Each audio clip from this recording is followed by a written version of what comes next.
Hello guys, good morning. Ang inyong lingkod.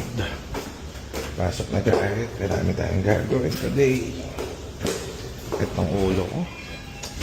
Hindi ko pa may hangover sa pagod. Grabe. So,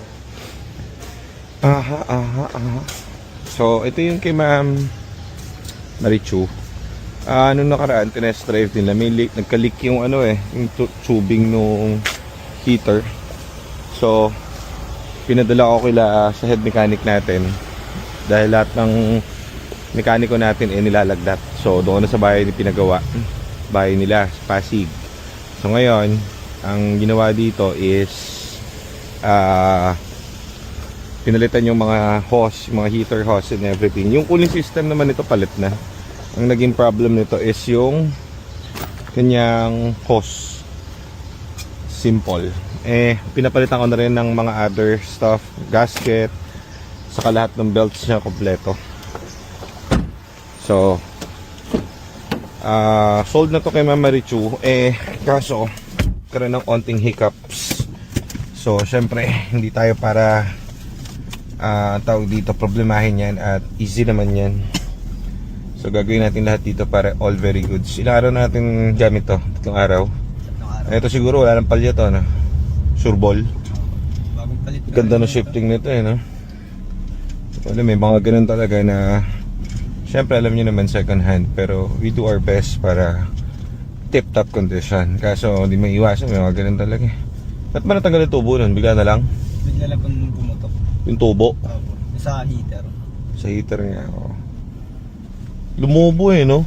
Siguro dahil alam mo kung bakit. Ang tingin ko napalitan kasi yung buong cooling system, di ba? So nagbago na yung pressure nung cooling system. Kaya yung naiwan na lumang tubo, lumobo, no? Buti dyan laki sa ledgi.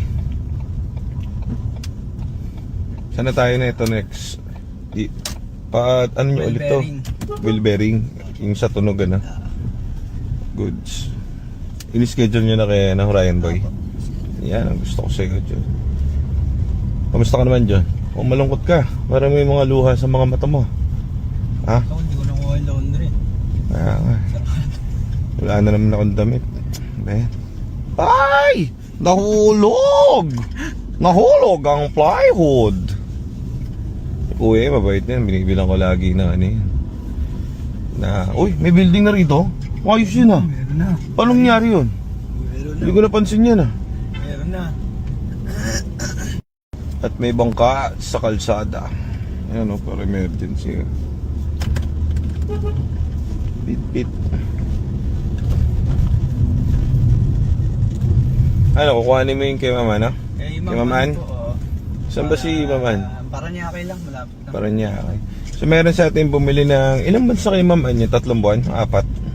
Ano pa 4 yun, months? boss? Last year pa yata yun. Mga January pala. January ba yung kay Maman? Ang tagal na pala Ano pa na. yun, mga 4 months na yung kanya. Matagal na yun kay Maman. Tagal na yun. Enjoy na siya dun. First car niya yun, no? First car. So, siya natuto mag-drive.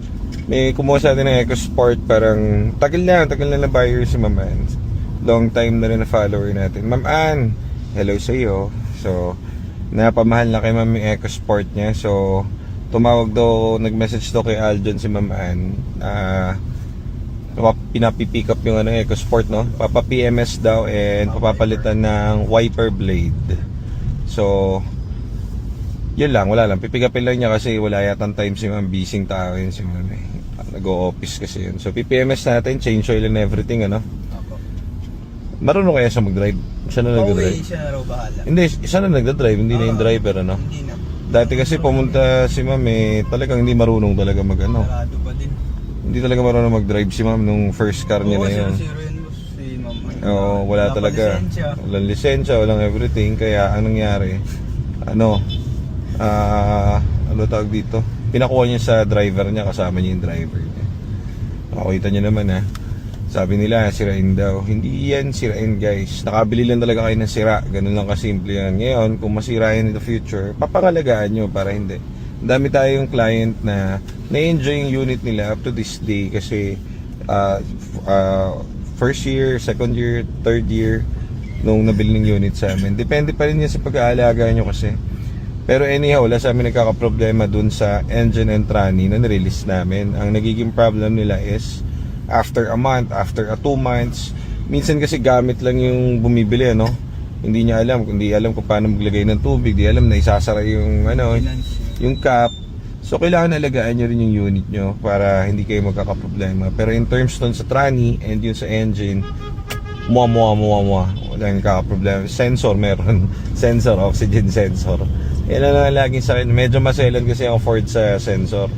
Kunwari, pagas ka ng may onting tubig yung nagas na yung nailagay, yan. Madedetect agad nung unit nyo yan. At mag-iilaw yan agad. Ganda ng araw ngayon dyan, ha. Parang masarap, Solar uminom, natin, boss, On ko na ba yung solar? Parang gusto ko on yung solar, eh. Sining yung solar natin. Mainit na ba? Asa kaya